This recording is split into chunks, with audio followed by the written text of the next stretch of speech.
Hey everyone, welcome back to Right Media Group Chronicles. Today, my guest is Ross Johnson. He has been running a boutique agency for 2 decades and he's cracked the code most agencies never find: how to market complex technical products to scientists and engineers. He's worked with NSK ball bearings, simulation software companies, and some of the brightest technical minds around. Today, we'll be talking about what's actually working for agency growth and what he learned the hard way about systems. Ross, welcome to the show. Thanks so much for having me. So, just to introduce yourself to the audience, can you tell me a bit about who you work with today and what sort of services do you provide for them? Sure. Yeah. So my agency is named 37, Strategy-Led Marketing and Design. We primarily work, as you said, with companies that have complex technical products, and they're pretty much exclusively selling to highly educated people in technical fields. So that tends to be engineers, scientists, software engineers, accountants, that sort of thing where, people have really a detailed body of knowledge when it comes to the solutions that they're looking for. And as a result, it tends to be more B2B. It tends to be in industries like industrial manufacturing, B2B software, life sciences, biotech, engineering services, that sort of thing. And what sort of services do you often provide for these clients? Yeah, so we consider ourselves kind of like a full service marketing agency, but a lot of our focus is more on the strategy level. Like we will help with execution and actually running campaigns and that sort of thing. But what we find a lot of times is, companies in this position with these sort of characteristics, typically they've been doing marketing for a long time, but they're not exactly sure if it's even working. They're kind of more or less going through the motions and doing the things that you quote unquote should be doing, but they haven't really taken the time to figure out what is their positioning, to really understand their target audience, understand how they think and how they make decisions. What does that decision-making structure look like? Because typically it's not one person comes to your site and says, okay, I'm interested, let's book a call, and then purchases. Like it tends to be like a fairly complex process. Yes. So if you don't go through those stages to really figure out all those different elements of marketing, you're kind of just guessing and shooting in the dark, and none of it is all that effective. Like there's a lot of activity. You might see a lot of social posts and content going out. Maybe they're running webinars or sending emails.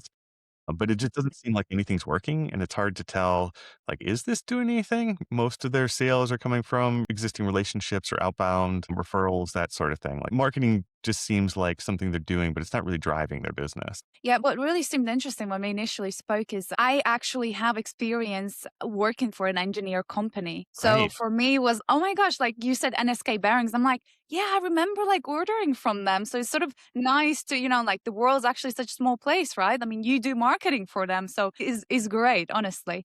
You said specifically with the niche, you sort of fell into it, into the B2B niche by accident. How exactly did that happen? Can you tell us the story behind that? Yeah, it like you said, it really just kind of fell into it. And for a long time, we kind of struggled with our own positioning. Started the agency, like you said, 2 decades ago. Yeah. And when you start, it's like, who's going to give me work? I don't care, like anything. And that continued for quite a period of time. Generally, like a lot of smaller agencies, we grew and got new clients through like word of mouth and referrals. But even with that, there wasn't like a strong thread between everything. And it wasn't really until we stood back and said, what types of projects are we most successful on? Like what types of clients do we best understand? And it always came back to the clients who had more technical products where their audience really needs a lot of education and explaining how does it work, what are they tend to be very interested in the specifications, like what it can actually do. And in some ways it goes really counter to these like generalizations in marketing where they'll say like, don't sell the features, sell the benefits. But for certain groups, like the features are really important. You can't overlook those. And sometimes Yeah. more I know important what than you're the talking benefits. about there Yeah, because of that right. background I had. Yeah, for sure. Right, exactly. Like if you're ordering ball bearings, like the benefits you probably want to know, but like there's a very specific specifications that you're looking for to make sure that they meet before you're going to place an order. Yeah, no, absolutely. So I'm wondering, was it like the third engineering client that came in and you were like, yeah, this is it, or did it take a bit longer for you? So I'm wondering in the 2 decades where you always, I want to focus on engineers and scientists, or did you have to reposition yourself? And like you said, you were a bit of a generalist in the beginning. Yeah, we really had to reposition ourselves. And it wasn't even just that we realized that we had like several companies that were marketing to engineers. Just kind of when we took a step back, we realized like, okay, maybe like a third of our business is marketing to engineers. And then there's like scientists, which in a lot of ways seem very different, but kind of the more we dug into it, we realized they think very similarly. And then, then we had a client that marketed to architects and it was the same thing. They think very similarly, all these different groups. And that's when we realized it's less about the specific industry, which is one way to market yourself, whether you're an agency or not, and more about the situation that they find themselves in. Like, who are they trying to reach and the challenges of those types of Yeah, this seems to be a constant battle with marketing agencies. Should I niche down? Should I not niche down? Should I be a generalist? And it's just a constant battle they go through. What position were you in that you had to niche down in order to become a specialist in a niche? And what flipped your mind to realize that? Yeah, you hit the nail on the head. Everybody says you need to niche down, and it's Mm. scary because the whole idea of niching, there's a consultancy group called Fletch PMM, I think it is. And they specialize in positioning mostly for SaaS products, but have a lot of really good positioning content out there. And I think they said something to the fact of the idea of a niche is it should be a sacrifice. Like you need to be turning something away and it should be kind of scary and painful. Because what we did at first, our big first mistake was we tried to niche down, but we still ended up really, really broad. Like we said, oh, we work Mhm. with technology companies because manufacturing can fit under that, software can fit under that, biotech can fit under that. But there's something like hundreds of thousands of technology companies in the US alone. So that's not really niching down. And nobody was landing on our site thinking like, yeah, they're really speaking to me because it still felt really general. So that was kind of our first step into it, mostly driven by everybody saying that you should niche down if you have an agency. And then we got to a point where we had kind of hit a ceiling as far as how predictable our new client acquisition was. It was similar to our clients where there's a lot of existing relationships and referrals, things kind of falling in our lap, which is a hard way to scale and grow an agency because you're just kind of waiting for magic to fall out of the sky. And that's when we I love realized that analogy. Yeah, yeah. that's when we had to be serious about it and kind of go through the exercises that we use with our clients to figure out our own positioning. So we actually took ourselves on as a client where we treated ourselves exactly like we would with the client, set up all the same meetings, work through the same processes, set budgets aside. And just like it would be with a client, if we didn't hit our billable hours for that retainer, it would be an issue. And we had to take a look and see what's happening. So, and to make sure that we prioritized ourselves, because that's another common thing that agencies fall into is they're kind of their lowest priority when it comes to marketing. It's like the cobbler's kids Yeah. have no shoes. And not just marketing, it's business development. It's always leaving your agency last and focusing Hmm. on the clients you have in front of you, which I admire. I really do. But at the same time, what happens when those clients leave, especially when what's happening in America right now is very uncertain and businesses tend to be more hesitant to invest. They tend to take the money out of marketing, first things first. Hmm. What do you do then? Because you didn't focus on your agency. So you Right. learned this the hard way. Yeah, yeah, exactly. I think a lot of agencies, it's very common to do exactly what you described. And then you end up with these peaks and valleys where you get really busy. And so you stop marketing and selling. And then something happens, project ends, clients move on for whatever reason. And then all of a sudden you've got nothing because you haven't been spending that time making sure that you've got a pipeline of opportunities coming in. And then, yeah, you have kind of this drought where you'll take anything again. And Yes, yeah. and then you get really busy and it just kind of, yeah, keeps happening. You mentioned something about it being scary niching down because you sort of think in your head you're limiting yourself to the segment of market that you have. What would you tell an agency owner who's thinking about niching down but is sort of on that edge of should I or should I not niche down? What are the steps you took or the mindset you needed to have or flip in order to niche down? Yeah, I think there's some really common but good examples out there about how niching down makes it like even though you're in theory turning away like large portions of people who you might work with, it tends to just work better. Like you get more opportunities because if somebody's looking at your generalist agency versus like three or four other generalist agency, it is really hard to differentiate there because we all say the same thing. Oh, we're going to get you results. We're really creative. We're really smart. We're great to work with. You can trust us. Everybody says the same thing. So at that point, you're kind of like competing over like personality fit or maybe like being in the right budget or do they like your portfolio better than somebody else's? But if you can speak directly to them and their unique problems, you stand out so much more. Your lead generation actually tends tends to improve quite a bit, but also makes your own marketing much easier just in general because you know exactly who to go for, you know exactly what to say. And one thing that another agency owner had told me who had made this transition and been really, really successful with it is that you don't have to turn away work that doesn't fit in your niche. Like, he was like, yeah, we get all kinds of people still reaching out to us that don't fit our niche, but for some reason they still want to work with us. It's a good fit. We still work with them. Yeah. So it doesn't preclude you from working with other Yeah, or people or close you off. Yeah.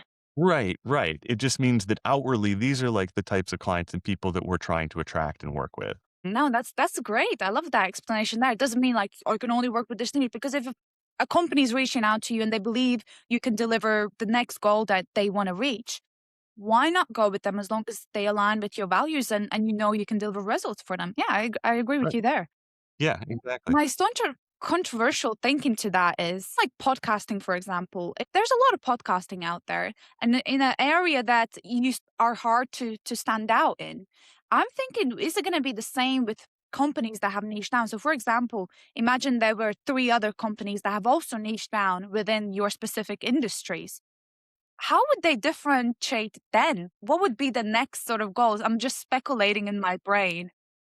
Right, right. Yeah, no, that's a really good point. Because even though, we're kind of taking a different look at it as far as thinking about like complex products and you're marketing to these type of people, there's still other agencies that specialize in like marketing for manufacturing, marketing to software companies or marketing for scientists, that sort of thing. So yeah, I think at that point you do have to find other ways that you're unique and different. And hopefully, if you're running an agency, there are other ways. What are you particularly strong at? Maybe it's relationship management. There's some agencies that they're really good at that. And there's some clients that that's what's most important to them. Maybe they've been burned too many times and like they're willing to sacrifice other things if they know that they're going to have a great experience, a great relationship. They can trust you. Uh, So in your opinion, it's that personal thing that you bring to the table that's gonna make you different. right, right. Yeah. Hopefully there's, a handful of those. Mm. Kind of like what's your secret sauce? Yeah. And maybe it's like three. I mean, generally, we like to find like three ways that companies are unique, and maybe you can push that to four, but you generally want more than one, maybe, depending on how saturated it is. But anything more than that, and people have a hard time really kind of conceptualizing, like, oh, here's the 10 ways that we're unique, is much harder to Yeah. understand compared to three. At that point, like, are you really unique in those ways? Mhm. So, yeah, you do have to kind of figure out how are you different in a meaningful way? And then if you can't or you're not, then that's something to work on. Yeah. I actually had this conversation with somebody else, and he sort of calls them as superpowers in how he stands out or what strengths he has pretty much. And I love the way he formatted it. Like, Ross, what are your three superpowers in your agency? It's such a unique way to differentiate. Yeah, I love that framing, especially because it makes you think about like these shouldn't be little things. Like if it's a little thing, it's not a superpower. Like it really kind of helps you think about it in such a way that this has to be significant and meaningful. Because the superpower of like I put on my shoes really quick is, not that Yeah, exciting, exactly. but I can fly is very different. Yeah, yeah, no, for sure. Talking about your niche, you specifically said they get lost in the weeds a lot because they're so technically minded. For them to create marketing messaging or content that resonates with the person that might not have this whole technical language or think about what they're thinking, it's like a forest. My first question to you is, do you need to have that technical knowledge yourself in order to communicate with them? Yeah, definitely. There isn't a level of you need to really kind of understand a certain level of depth of the product itself and how people are using it and what's meaningful to them, which does mean, none of us on staff are engineers or scientists or anything like that. So you do have to be good at learning new of domain knowledge and that sort of thing. But you don't need to know as much as the experts. Like you need to know enough to kind of know where to look, if that makes sense. Hmm. Because one of the things you're going to have to do in the situations rely on subject matter experts, and you're never going to know more than that. And they've been doing it their whole life. They've been educated on it. So it's really just kind of knowing what information do we need to get from them so that we can then package that in a way that we can then distribute to the right people at the right time that'll help them make their decision easier. Yeah, great answer there. My follow up question to that is, how do you make the information or the content digestible? Yeah, it's funny. Sometimes it doesn't need to be, Okay. depending on the audience. Like some of these people like really dense Um, hard to digest information. Like they want the details. They don't care how many bullet points there are, paragraphs. It's like they just want, dense information. Other times not so much. And really it's the same techniques that you'd use anywhere else about, breaking it down into smaller chunks of information, progressive disclosure where you kind of talk about the high level first and then give people opportunities to kind of dig deeper and learn more of the detail. Practical example being you wouldn't get extremely detailed in the weeds on the website, like on a given web page, maybe you're talking about a product or solution, but you'd want to give enough information there that the people, it's kind of answering the high level questions. Yes, it can do what I'm looking for. It generally seems like it fits in my specifications, and then give them the opportunity to access the more detailed information, which maybe is a white paper or an article that really goes into depth, or a webinar, or walkthrough. There's a lot of different ways to do it. But yeah, it's kind of Yeah. starting with keep it high level, but it's what they're looking for, and then give them opportunities to dig deeper as needed. I keep hearing this. You need to have that omni-channel approach because now the amount of touch points a client needs to have with a business before it ends up being a sale are so much more than it was back in the day. Unfortunately, because we're so bombarded with all this constant messaging emails from all sides that unfortunately that's what it takes to build that trust. Yeah, yeah. Gartner just released a really interesting report where I think they said about like 75% of B2B buyers prefer to do all of their research up front, and they only want to talk to a salesperson after they pretty much already made a decision. So, they're Wow. doing a lot of research and digging on their own and learning. And then right when they're ready to make a decision, they're talking to you and maybe two other people. And can you imagine when they do their research, they can't find much about the company? You already Right. lost. Right. Yeah, they move on because if they can't confirm that this is going to be a good fit, they're not going to keep moving if there's options that do seem like they're a good fit. How long does it take for you to familiarize yourself with a product before it can go off to a launch? Or because you're niche now and it's obviously helped you a lot as well in that regard. Yeah, usually it takes us maybe like 4 to 6 weeks to get to a point where we can come up with a strategy as far as how to move Okay. forward. And we've got a process, like a discovery process, where we do our own research and learning. AI has made it very easy. Explain it to me like my third grader does wonders. And you have to kind of also naturally understand that you're like, you're never going to be an expert. You're never going to know as much as like the people who've been doing it this whole life, and that you're always going to be learning and better understanding it. So the expectation that you have to know everything about it before you can start marketing would just mean that you're spending, 6 months to a year in the research phase rather than actually executing. And the other benefit of just executing is you learn so much. Like even if maybe you miss something and your messaging is off or your targeting's off, you learn a lot just from that. And that helps you give a better understanding of what will work, how do people respond, who is the right people, that sort of thing. Talking a bit about the ball bearings, as that was one of the sort of companies you work with that got me intrigued. You said there's boring on the surface, which I agree with, but you said that there's a story which marketing helps to explore and obviously distribute to the customers potentially. But I'm wondering, so let's say about ball bearings. What is your job when you go in and you start working with the client? Yeah, a lot of times, especially if they're kind of more, I would say maybe mundane, like a ball bearing, where even the people who are purchasing the ball bearings, like it's meaningful to them as part of like a bigger picture. The story tends to be more about the buyer than the product. Like what are they using? What does this product mean to them in the bigger picture? Like if they're designing wheel bearings and they have to hit like certain friction standards or something like that, they're being tasked with something and measured on something. And the ball bearing might be one piece of it, but Mhm. maybe an important piece, and understanding their journey, what they're trying to accomplish through making this purchase, and kind of the bigger picture, that tends to be more of the story, where it's pretty easy to talk about the technical specifications of ball bearing, but if you can tell a story about how they can trust it, their safety behind it, kind of the nobody ever got fired for buying IBM sort of thing, that's a lot more compelling than trying to say these are the best ball bearings in the world and here's why they're lighter, that sort of thing. Yeah, I agree with you there. We sort of focus more on the quality. One thing with my role was working with that engineering company is I worked as a purchaser. I wanted to save money. Hmm. And little did I realize it's not about having the least cost. It's about having the best quality. So I learned Yeah, that hard way. So that's what right. I really sort of drilled into my mind. It doesn't matter how much it costs, as long as it has the quality, the durability, it's not going to let our customers and clients down. That's what we're looking for. And if that the company you was working with, NSK, can communicate that, amazing.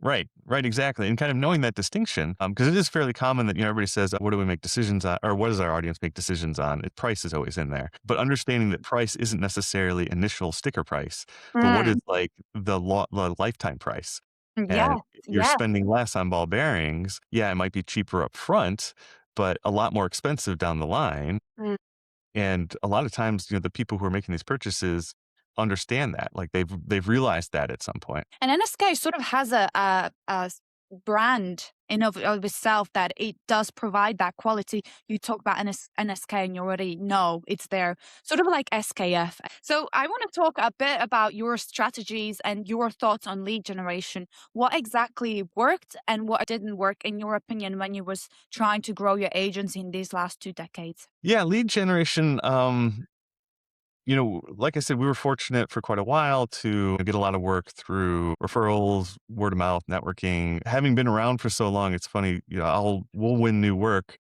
based on a relationship like somebody I met like 15 years ago. And it's just like that's how long it took for them to get into a position where That's a they're while. ready A long sales ready to cycle. hire you. But I think it's actually a very interesting and relevant parallel to a lot of B2B business where then the percentage of your audience that's, like, ready to buy now is very low. Like, it might be 5% out of, like, 100%. So if you're only targeting that group, it's gonna be really hard to be successful because it's so small. You're trying to catch people at the exact right time. Where if you're trying to target them as they go through kind of the whole buyer's journey, then it's going to be a lot more effective because by the time they do reach that 5% ready to buy, they already know, like, and trust you.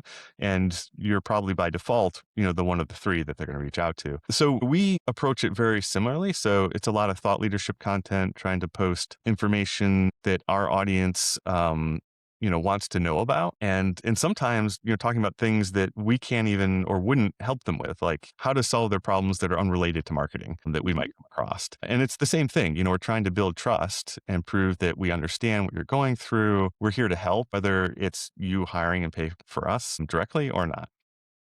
That thought leadership is keeping on top of mind for your potential client at all times, whether that's them finding useful content for you related or not related to marketing. Right. Yeah, exactly. And what sort of content would that be specifically in your case? You sort of mentioned a little bit there. I wonder if you can dive in a little bit deeper. How can you put value out there for your specific niche? Yeah, a more relevant example is we're talking just a lot more about how we use AI at the agency, not so much to try and teach people how to use AI for marketing, which they potentially could do, but to try and talk about the opportunities. Like we'll talk about things we're using AI with that doesn't have to do with anything with marketing. Like it just makes things easier. This morning I had Claude Cowork just create a very simple task that every Monday it looks at my calendar, it looks at our PM system, it looks at my email, and then sends me a summary of like, what do I have going on this week? Which nothing to do with marketing, but we're going to create some content around it because that could help, the people we work with, people like Wow, that's marketing leaders. amazing. I love that. Yeah. Yeah. And it's that, just trying to help people out, build that relationship. If they start to get interested, eventually they'll look and see what do we do, and then keep that in the back of their mind that, here's a Yeah. company that wants to help. You really flipped my thinking there, because it's not just related to marketing that you can talk about. Like this is just how to become more productive, and Hmm. anyone needs that. So it's Right. a great way to keep on top of mind. Any other tips for anyone out there? Another similar example to this, and then I can have an example that we did. So another example, this was a long time ago, maybe 15 years ago. There is a SaaS accounting product called FreshBooks, and it's like a very lightweight like invoicing and accounting system, mostly targeted towards freelancers. And they released an ebook about how to shift from hourly based pricing to value based pricing because they realized that a lot of the freelancers they work with are always kind of struggling with you can only make as much as you have hours in the day. And once you hit that ceiling, it's like you either increase your price or nothing. You're stuck there. And so, value-based pricing, switching to that has nothing to do with how you send invoices or how you track your expenses, but it was incredibly successful because all the freelancers wanted to know how to do that. So by creating the ebook, they got a lot of email addresses, and then they could kind of start that relationship there. So that might be one way to think about it. The other way that we have generated a lot of leads is just relationships. Mhm. Kind of the old fashioned way of doing things is still very effective, and actually maybe more effective because everybody has moved digital. It's kind of coming full circle. We It's like haven't had sorry, it's like fashion, isn't it? It always tends to come back. And right, I loved right. your idea. You mentioned something in our previous call. You said about being like back in the day, you said sending a physical package to Mhm. somebody, or a handwritten note. And I love that idea. What would actually take for you to execute it? Because it's great. Yeah, exactly. That's exactly where I was going to go is because everybody's now focusing on like cold email, cold calls, that sort of thing. Because you can do it in volume, which is great. Yeah. It works, if you're doing it correctly. But because so many people are doing that, like these old methods of like direct mail and that sort of thing stand out more because, like you said, nobody's doing it. So what tends to work the best from what we've seen is being as personal as possible. So again, it's like doing the opposite rather than having automation, sending out emails, or like LinkedIn messages, that sort of thing, like being very intentional and creating a list of the very specific people. Maybe it's 10 to 20 people that you want to hit, so that you can actually handwrite it, not like a handwritten font, or anything like that. Because there are like online services that will do this and try Yeah. and make it look, but I think we've all kind of our radar for that sort of thing has gotten very sensitive. So we kind of all know when we're being tricked and it actually is less effective because it feels Oh, inauthentic. yeah.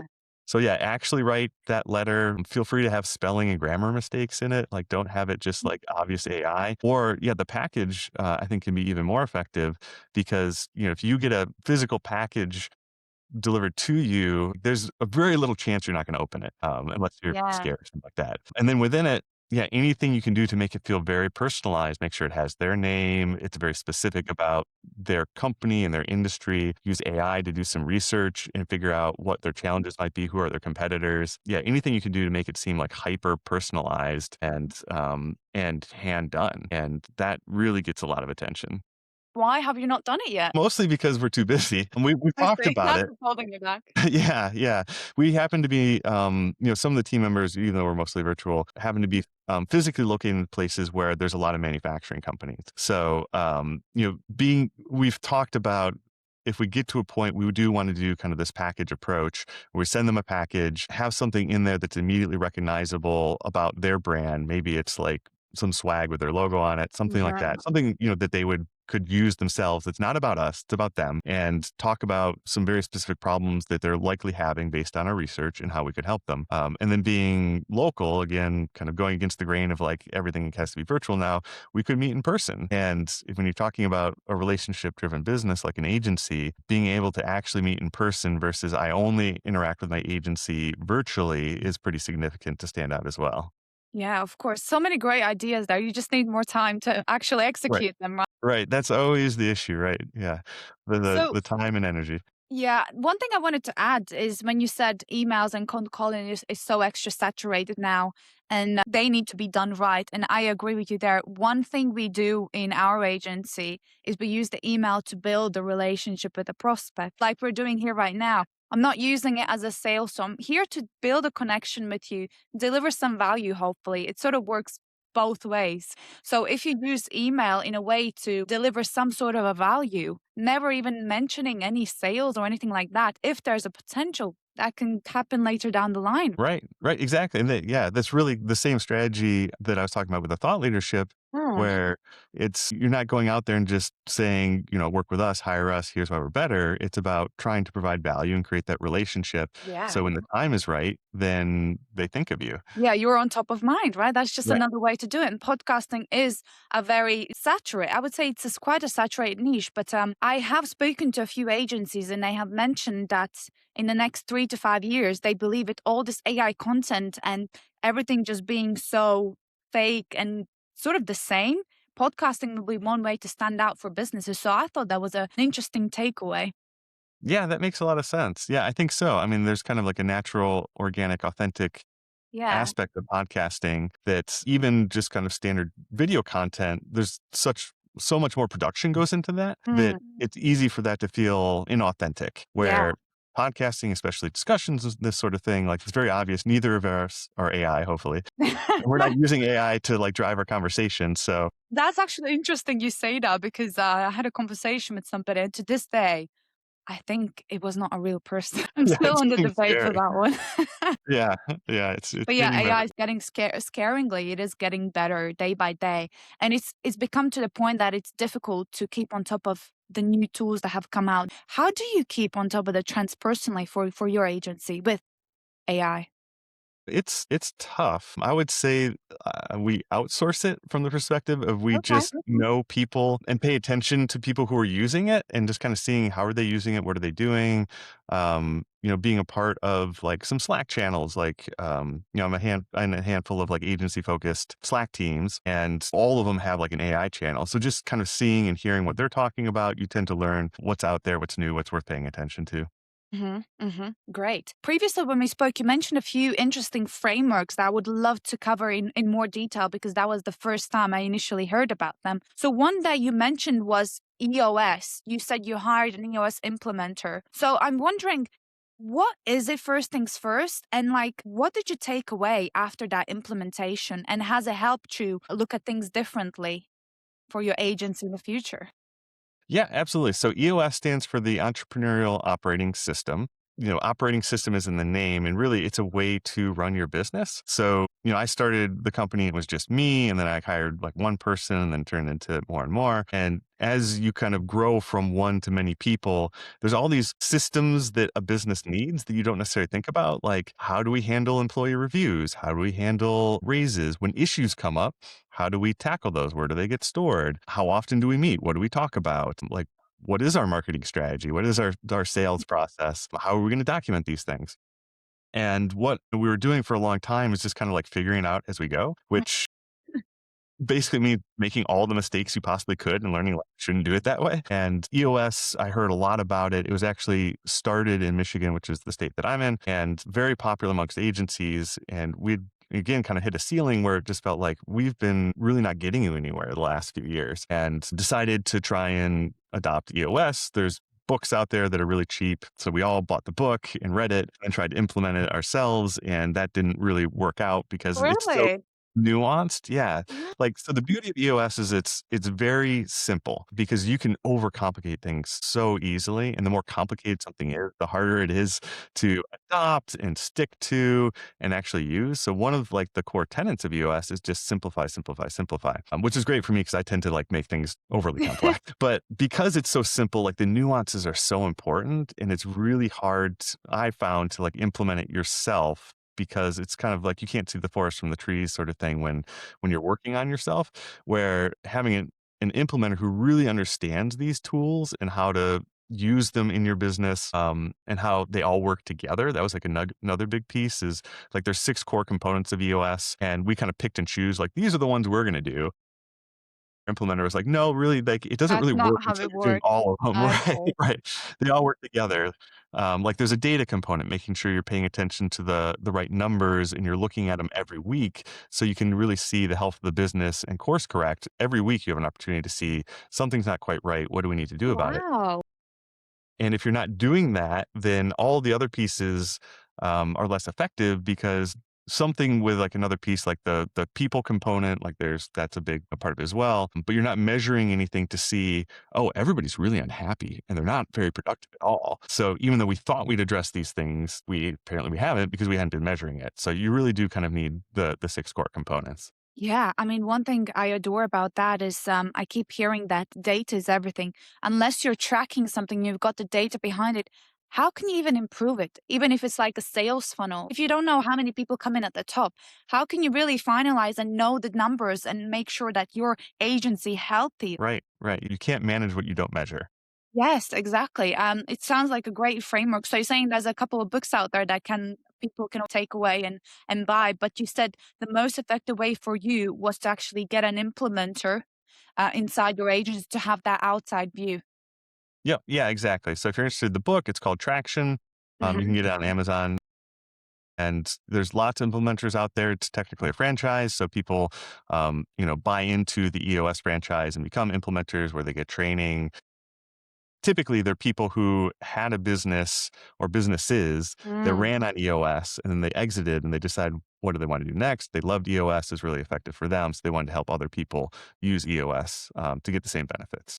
I see. I see. Anyone can connect with an EOS implementer online, I'm guessing. Do you have a recommendation, a guy maybe that helped you out? Is he still in the biz? Yeah, if you're in southeastern Michigan in the US or kind of northern Ohio, Jeremy Lopatin, he's been amazing. He's who we work with, highly recommended. Yeah, awesome. Talking a bit about AI, you sort of had a little bit of a controversial take because let's be honest, there's a positive and a negative side to all this AI. What's actually broken about how everyone talks about AI in marketing right now, in your opinion? I think there's too many hot takes. Like it's Takes.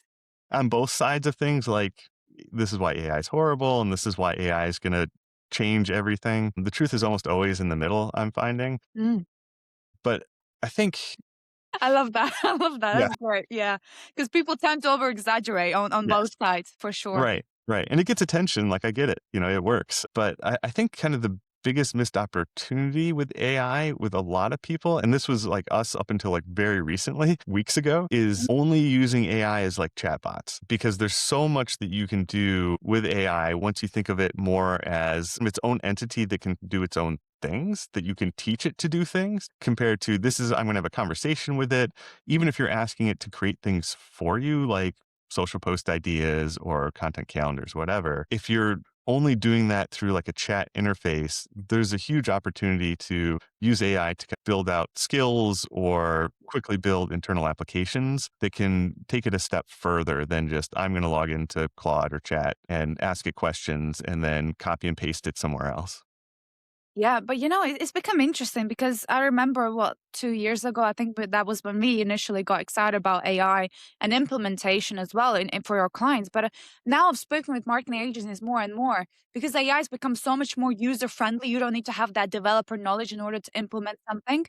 Is everyone's working on their own little project? Like I know this other agency, they're building out their own CRM with everything they want inside of that because it's just so easy now, like Claude Code, like you mentioned. And my business partner, he uses another platform he downloads, which is similar to Claude, but it's got all the safety measures and security in place. And he's building out crazy things. He Yeah. really is. Yeah. Like I'm finding that my biggest hurdle is identifying ways to use it. Like I know Aha. there's so much opportunity and potential out there, but I'm almost limited by my imagination at this point. Like Yeah. I know what you identifying mean. use cases. It's probably sky's the limit, right? Use AI to probably have an overview of your agency. What else can be improved? What other frameworks or systems can be run in place? But like you said, that EOS system simplifies things to make sure. I'm guessing when you hire somebody, you already have set processes in place to make sure it's as simple as it can be for anyone to understand when a new employee comes into your agency. Yeah, yeah, that's a huge part of it. And EOS even has systems to make sure you're hiring the right people based on your unique company and how to evaluate are they a good fit. Every year you should probably evaluate. Do they still seem like a good fit? And a very Keeping them on simple their way of doing toes. that. Yeah. Well, and like I said, it's a very simple framework. So one of the things that that it has is this idea of GWC, which is get it, want it, and have the capacity to do it. So if you're looking at somebody in your organization and saying, is this the right role for them? It might not even be should they be here or not be here, but are they doing the right things?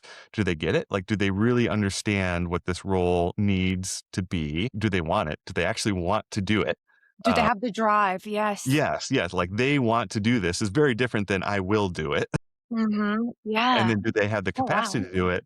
Because every role has certain, like maybe personality traits or skills or knowledge that is required of it. And that's just three things you can quickly say. Do they GWC? And if the answer is no to any of those, then you've got something to figure out, which might be just moving them to a different role or like revising the role. But it could mean they're just not a great fit for the company.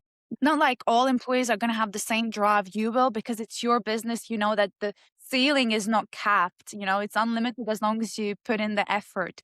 With your team, they still need to have some sort of a drive. Otherwise, like you said, if it's I will or I want to, it's a very different approach how they take things. Yep, exactly.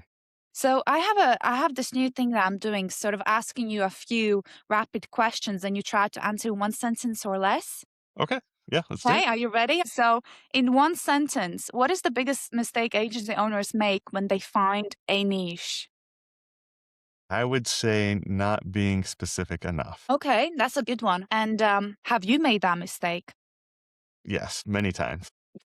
Do you think most agencies should try to scale to 50 pro people? Or is a small and profitable actually smarter? I think both are perfectly fine. It really depends on what you want out of the agency and what you want to accomplish with the agency. And where would you draw the line for yourself and your agency? Ooh, um, I think getting more like 50 people would be a lot. So Yeah. somewhere between 20 to 50 would be great. So you still want that growth for the agency, but you don't want it sort of unmanageable to the Hmm. point that it gets out of hand. Yeah, exactly. Still want to be small enough to really be able to focus on quality. 3 years from now, is your agency bigger, the same size, or are you doing something completely different? I'm going to say bigger, but it could be completely different. Who knows what's going to happen in 3 years? But you're currently happy in your niche. Yeah. You are. Okay. What would have to change for you to want to scale aggressively? My personality. Your personality. Okay. Why?